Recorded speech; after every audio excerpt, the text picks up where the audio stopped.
You know what? You're right. I am a Jew and I am a girl. So just get used to it.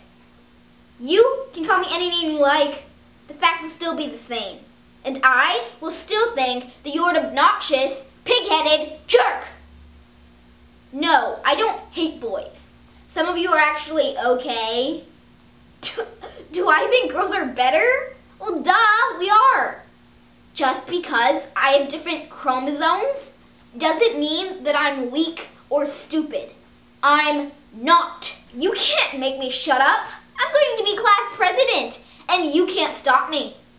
You can have the football team vote and the cheerleader vote, but I'm not speaking for them. I'm speaking for the nerd stuffed in the locker, and the poor girl in social studies who's afraid to raise her hand, and the black kid who gets yelled at for walking down the hallway. Me and my big mouth are going to take the school back. So just back off, little man. Back off. Go change your diaper.